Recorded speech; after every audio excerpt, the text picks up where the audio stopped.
Hey guys, welcome back to the channel. It's your boy, the God Gamer himself, Harriet, and it's Friday. And you know what that means? I'm now 35 years old. And yes, welcome to our BMX Bold Review. It is a Fridays with BMX only on Harriet. And today, we are going to take a look at Cream Pie.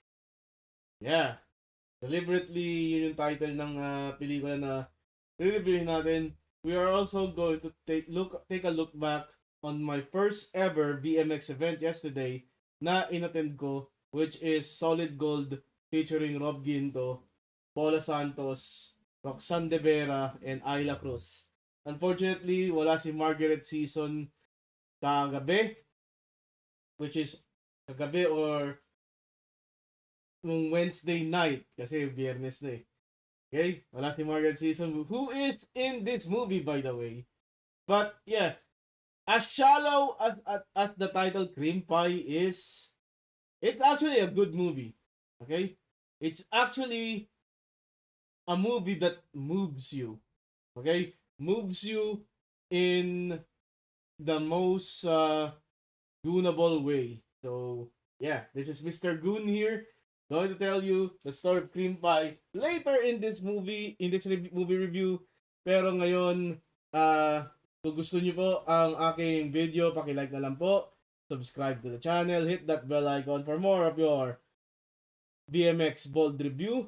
Dito sa Fridays with BMX only on Harriet. At, okay, before we go anything else to Cream Pie, before we go to my experience with the BMX Solid Gold event yesterday, I just want to say, wala muna spoilers ng Spider-Man Brand New Day. Because officially, manonood ako sa linggo. Sunday is going to be a very busy day for me. So, at the morning, manonood ako ng SummerSlam. Midday, pupunta ako Hoyo Fest to get Little Ika. I need that Little Ika. Wala akong pakialam kung may pila. Ako ay PWD. I can skip the lines whenever I want to. And number 3, yeah, yun nga, Spider-Man Brand New Day. I will be watching at Cinema 4, 6:30 p.m. sa SM North EDSA. So, it's going to be one whole roller coaster. At ang masaklap dyan, I just opened the app earlier today. Nag-scroll ako, bigla na lang may reel na spoiler. Bro, I just opened the app. Pagbigyan nyo naman na, oh, oh, oh, holy,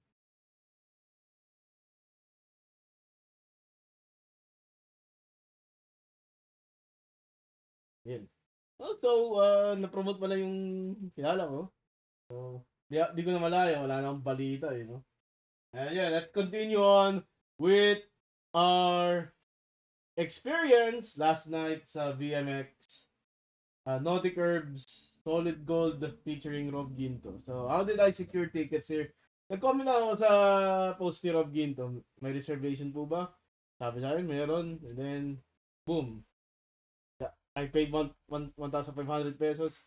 And yeah, I secured tickets sa event ni Rob Ginto. It was that simple. It was that simple na na-shock ako na it was that really simple. Furthermore, the performance, they were just covering songs. Ang paborito kong performer, other than Rob Ginto, was Roxanne De Vera. Okay? Paula Santos, I got a feeling she's not into dancing a lot. Okay? Ayla Cruz, I miss her. Naka-hiatus siya sa BMX, but when it comes to sa mga ganitong gig, she's very active. I thought she was out of Viva until until that Wednesday night ano sa Naughty Curbs ako. She said like in the interview with the host na yun nga, hiatus siya sa BMX, break lang, yun. We will see her sooner or later, siguro. Pero yun. Kinanta naman ng happy birthday ng host. Ayun. And nagpa-picture ako with several BMX stars. May picture ako with Angela Morena, Rinoa Halili, who is actually very beautiful in person. I did not expect that. Ang ganda ni Rinoa Halili in person. Wow! Na-starstruck ako. Ashley Lopez is also there. May picture kami, tatlo, and ni Rinoa. And then, who else? Yeah, Rob Ginto, may picture ako. Paulo Santos, si Mo nag-perform. It was a group picture.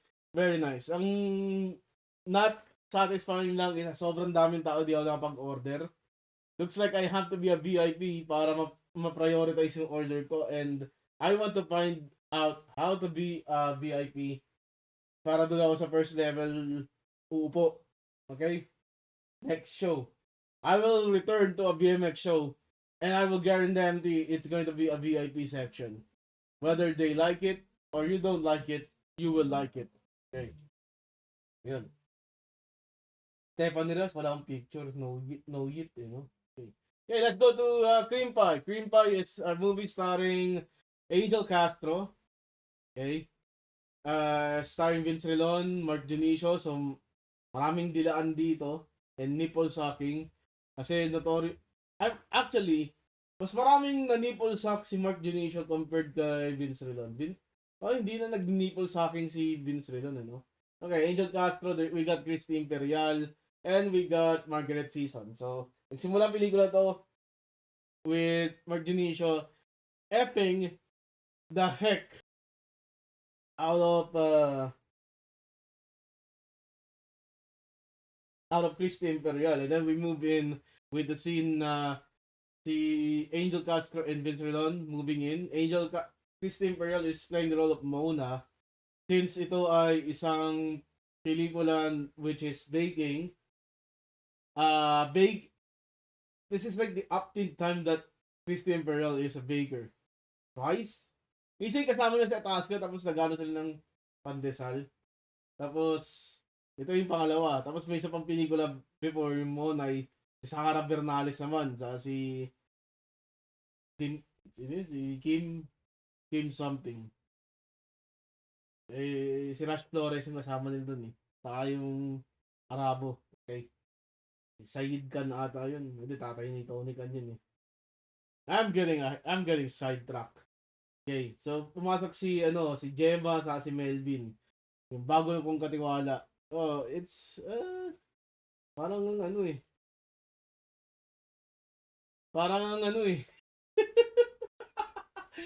By chance eh, bagong katiwala. Tapos Melvin yung pangalan ng bida sa ano yun? Dito sa Cream Pie. Tapos magshota sila, si Gemma at si Melvin. Tapos nagkangkangan sila. Si Mark Dionisio, si Julio, siya yung mayroong bake shop. Karakter niya kasi Julio. Na gumagawa ng cream pie. And there's a lot of cream pie jokes dito. Para mga sexual innuendos ng cream pie. It's not even, di nila tinatago eh. Kahit sa kapagkain, sarap ng cream pie. So, nagingitian sila eh. Talaga implied yung cream pie. Ladies and gentlemen. The biggest cream pie. Okay. Ayun. Okay, so malibog itong si Julio, nililibugan niya si Gemma. Ay umuwi ni Melvin sa construction site. So, take advantage ni Julio si Gemma. Una, pinakain ni pinasubo ni Gemma ng pandesal ito si Julio. Ang ginawa, dinilaan na yung daliri. Tapos, ayun, nagkangkangan sila. Wala si Melvin. Enjoy na lang daw ni Julio at ni Gemma yung moment. At dito ako tinigasan. Sorry for the lack of term, pero dito ako natawa. And this movie is really awesome. Yan. Okay, let's go to the plot twist. We are all nearing the 10-minute mark. Plot twist, hindi totoo magjowa si Melvin, si Melvin sa si Gemma. At nalaman ni Gemma ito dahil saglit lang, nag-eavesdrop siya sa usapan ni Julio saka ni Melvin nung nahuli ni Julio na tumatakas si Rina, si Margaret Season sa bakery.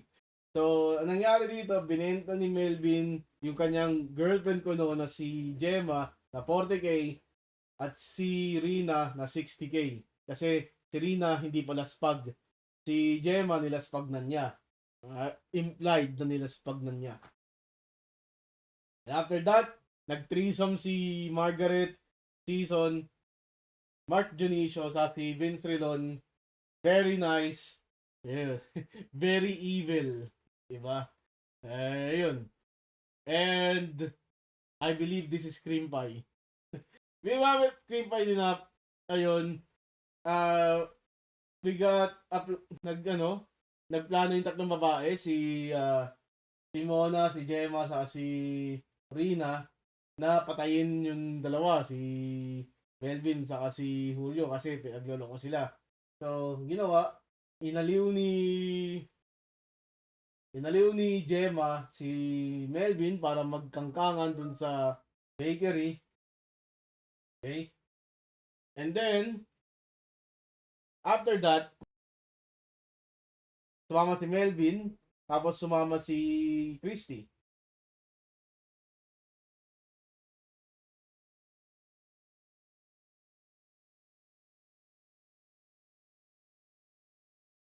Okay, let's close this window. Okay. So, what happens here sa pelikula na to?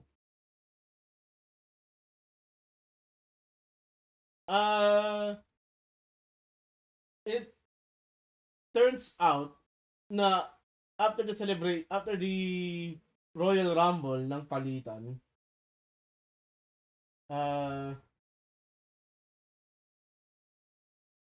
hold on a second. So nagsalo-salo sila with the cream pie, death by cream pie, may lason. And then they did the lechoneras thing. Unconscious na lason na kasi si Melvin sa kasi Julio. Ilagay sila sa oven. Yung pugon ng yung pang-bake ng pandesal.